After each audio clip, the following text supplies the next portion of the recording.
Di podcast Ngopi, kita akan membawa kalian semua berkelana untuk memperdalam wawasan, merasakan emosi, dan terinspirasi oleh setiap kisah yang akan kita dengarkan bersama. Mari kita mulai petualangan ini bersama.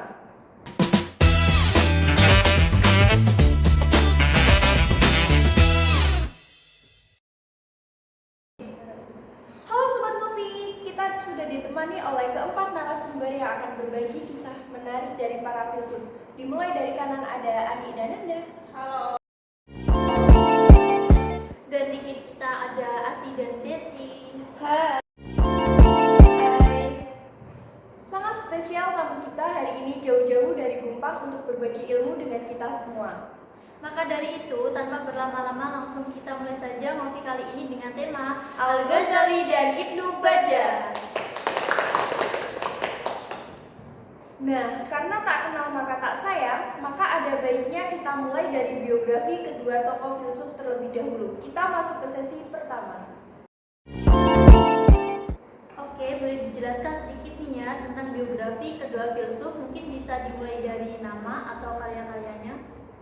Oke, mungkin kalau Al-Ghazali sendiri namanya sudah tidak asing ya, dan dia punya nama lengkap yaitu Abu Hamid Muhammad bin Muhammad Al-Ghazali. Kenapa Al-Ghazali ini sangat terkenal ya? Karena dia dikenal sebagai salah satu tokoh paling berpengaruh dalam sejarah pemikiran Islam. Al-Ghazali merupakan seorang cendekiawan Islam, filsuf, dan bahkan teolog yang hidup pada abad ke-11 di Persia. Dia lahir pada tahun 1058 di kota Tus, Persia. Nah, Al-Ghazali pernah belajar di berbagai tempat termasuk di kota Nisapur. Ia di sana bisa mendapatkan pendidikan yang luas kayak filsafat, teologi, dan hukum Islam gitu. Untuk karya-karya Al-Ghazali itu mencakup berbagai topik mulai dari filsafat dan teologi hingga tasawuf bahkan hukum. Salah satu karyanya yang paling terkenal adalah Ihya Ulumuddin, Revival of the Recluse Sanctus. Karya Al-Ghazali yang itu sebenarnya membahas tentang apa sih?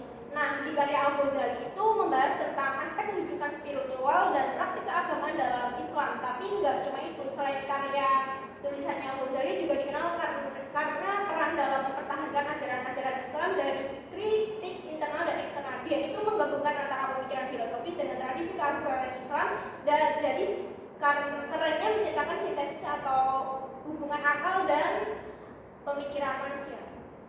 Wah, pantas saja beliau sangat dikenal ya. Iya, tapi sayangnya beliau wafat di Trapisan pada 4 Jumadil Akhir pada tahun 505 Hijriah atau 1 Desember 1111 Masehi. Tapi pada akhirnya kan warisannya tetap hidup dalam pemikiran Islam dan menjadi sumber inspirasi bagi banyak cendekiawan dan pemikiran muslim selama berabad-abad. Keren ya, kalau Ibnu Bajjah sendiri biografinya gimana ya? Sepertinya banyak dari Sobat Ngopi yang belum kenal akrab nih, mungkin bisa diceritakan? Oke, kenalan sedikit ya sama Ibnu Bajjah. Ibnu Bajjah itu punya nama lengkap yaitu Abu Bakar Muhammad bin Yahya bin Sa'id At-Tujibi bin Bajjah. Nah, katanya dia itu dipanggil sebagai Ibnu Bajjah karena ayahnya merupakan seorang penjual emas. Nah, sedangkan di barat dia itu dikenal dengan nama Latin Avenpes. Dia itu lahir pada abad ke-1085 Masehi di Andalusia, tepatnya di Zaragoza, dan wafat pada tahun 1138 Masehi di Fez. Apa sih yang membuat si Ibnu Bajjah itu dikenal? Wah, jangan salah, Ibnu Bajjah itu berkontribusi banyak hingga sekarang loh. Kontribusinya yang paling terkenal adalah dalam bidang filsafat, khususnya dalam metafisika, psikologi, dan etika. Dia terkenal karena pemikirannya yang orisinal dalam memadukan ide Aristoteles dan Neoplaton. Ibnu Bajjah juga membuat kontribusi yang penting dalam pengembangan ilmu kedokteran dan musik. Kalau bahasa gaulnya, beliau ini multi talent. Untuk karya-karya beliau di bidang ilmu filsafat ada kitab An-Nafs, Al-Mutawahhid, dan di bidang ilmu pengetahuan alam beliau menciptakan kitab Al-Maqalah Al-Muqsiyah, membahas teori musik dan pengaruhnya terhadap jiwa-jiwa. Karya-karya ini menjadi referensi yang paling penting untuk generasi berikutnya. Kurang apa lagi coba? Gak perlu diragukan, Ibnu Bajjah ini keren abis. Oke, baru biografi saja sudah menarik ya. Gimana kalau kita lanjut ke sesi yang kedua aja nih? Oke guys, sesi kedua ini kita akan membahas tentang pemikiran kedua filsuf. Boleh dijelaskan ya ke Sobat Ngopi yang masih setia menyaksikan kita. Terkait pemikiran Al-Ghazali, mencakup berbagai aspek termasuk filsafat, teologi, dan mistisme. Nah, tahu nggak salah satu kontribusi Al-Ghazali yang paling terkenal? Tahu dong, The Incoherence of the Philosophers kan? Ya, atau bisa disebut juga Tahafut al-Falasifah, di mana dia menyerang pemikiran filosofis Aristoteles yang dianggap bertentangan dengan ajaran Islam. Namun, dia juga memiliki karya-karya yang menekankan pentingnya pengalaman spiritual dan kebenaran batiniah yang mempengaruhi pemikiran mistisisme Islam. Gak cuma itu bro, Al-Ghazali juga mengembangkan konsep ilmu akhlak atau etika yang menekankan pentingnya moralitas dalam kehidupan manusia. Keseluruhan pemikirannya memberikan kontribusi besar terhadap perkembangan filsafat atau spiritualitas dalam tradisi Islam. Nah, pemikiran Ibnu Bajjah juga gak kalah keren kok. Tahu nggak kalau Ibnu Bajjah pernah mencetuskan konsep tentang kebahagiaan dan pencapaian bahagia melalui pemahaman dan pemurnian diri. Dia juga bilang kalau pengetahuan yang diperoleh melalui pengalaman langsung atau kontemplasi itu jauh lebih penting daripada sekadar menerima informasi dari otoritas atau tradisi. Itu dikenal dengan konsep ilmu pengetahuan sejati atau al-ilm al-haqiqi. Bukannya konsep tabula rasa itu juga cetusan Ibnu Bajjah?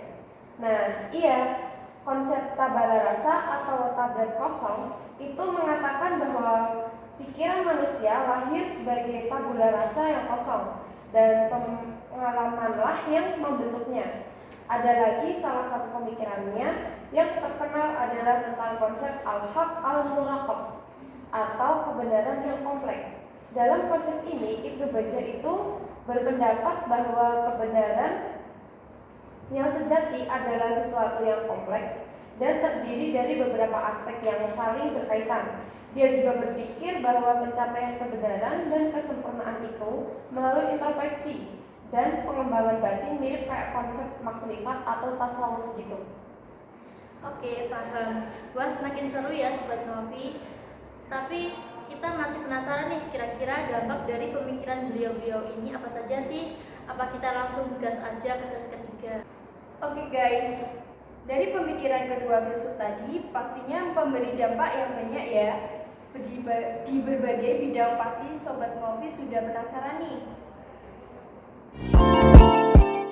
Untuk dampak pemikiran Al-Ghazali itu dibedakan jadi 3 bidang, yaitu sains, agama, dan juga filsafat. Nah, di bidang agama, Al-Ghazali itu memainkan peran penting dalam membela dan memperkuat ajaran Islam melalui kayak karyanya, terutama yaitu dalam karyanya yang berjudul Tahafut al-Falsifah atau Incoherence of the Philosopher yang sudah dijelaskan tadi. Nah, selain itu Al-Ghazali juga menekankan pengalaman mistis dan spiritual sebagai suatu bentuk pengetahuan yang lebih tinggi dan mendalam. Terus karyanya Al-Munqidh min Al-Jalal atau kalau dalam bahasa Inggris Deliverance from Error mencerminkan perjalanannya dari keraguan menuju keyakinan spiritual. Seperti itu. Kemudian untuk yang kedua adalah di bidang sains. Nah, di bidang sains ini tahu nggak sih kalau sebenarnya Al-Ghazali itu tuh nggak percaya sama pengaruh filsafat Yunani, terutama Aristoteles. Loh, kenapa? Ya karena dia itu menganggap bahwa filsafat Yunani itu nggak sesuai dengan ajaran Islam. Misalnya kayak seperti keyakinan akan kekekalan alam semesta atau keberadaan Tuhan yang tidak terlibat dalam dunia. Terus padahal kan kalau di dalam ajaran Islam mengutamakan keberadaan Tuhan yang aktif dalam ciptaannya. Jadi Al-Ghazali ini itu menekankan bahwa ajaran Islam itu seharusnya menjadi kerangka atau rujukan utama dalam pemahaman kebenaran seperti itu. Terus yang terakhir ada di bidang yang ketiga adalah bidang filsafat. Al-Ghazali itu menyatukan hikmah filsafat dengan tasawuf atau mistisme Islam, membawa pemahaman spiritual dan filsafat ke dalam konteks kehidupan sehari-hari. Gitu. Wah, ternyata Al-Ghazali ini memiliki dampak yang signifikan ya. Kalau dampak pemikiran Ibnu Bajjah di bidang sains, agama, dan filsafat gimana ya? Ibnu Bajjah merupakan salah satu filsuf muslim yang dianggap sangat cemerlang pemikirannya. Dalam segi pemahaman filsafat sama dengan filsafat Al-Farabi, seperti dalam segi logika, filsafat, dalam metafisika. Di bidang sains, Ibnu Bajjah itu memberikan kontribusi dalam pengembangan ilmu kedokteran, kayak dalam pemahaman anatomi dan farmakologi. Pemikirannya tentang alam semesta dan alam rohani juga mempengaruhi perkembangan pemikiran ilmiah di dunia Islam. Terus di bidang agama, pemikiran Ibnu Bajjah itu mengangkat konsep spiritualitas dan pengalaman pribadi dalam pencarian kebenaran.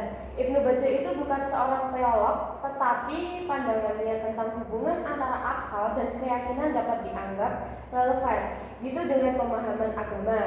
Nah, kalau di bidang filsafat, Ibnu Bajjah juga dikenal karena upayanya dalam metasintesis pemikiran Aristoteles dengan tradisi Neoplatonik. Konsep-konsepnya tentang jiwa, akal, dan alam semesta memiliki dampak besar dalam perkembangan filsafat di dunia Islam. Mantap banget ya Sobat Novi. Ternyata Al-Ghazali dan Ibnu Bajjah ini bukan kaleng-kaleng kerennya ya. Iya, kedua filsuf ini memberikan kita inspirasi yang luar biasa ya dari pemikirannya, karyanya yang sangat masyhur. Iya betul, tapi sayangnya kita sudah berada di penghujung acara nih. Kita mengucapkan terima kasih kepada tamu yang sudah hadir dan berkenan berbagi ilmu kepada kita semua. Buat Sobat Novi, terima kasih telah menemani kami dalam perjalanan ini. Jangan lewatkan episode mendatang ya, yang akan datang dipenuhi dengan cerita inspiratif dan wawasan yang menarik dari para filsuf lainnya. Saya Sofi Revanda Putri. Saya Jamila Amalia. Sampai jumpa. Can see there's a change in me. Aku seneng loh, Kak. They all say I'm not the same. Keep Iya, Kak. me.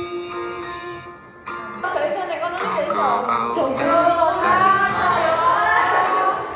I just dream all day.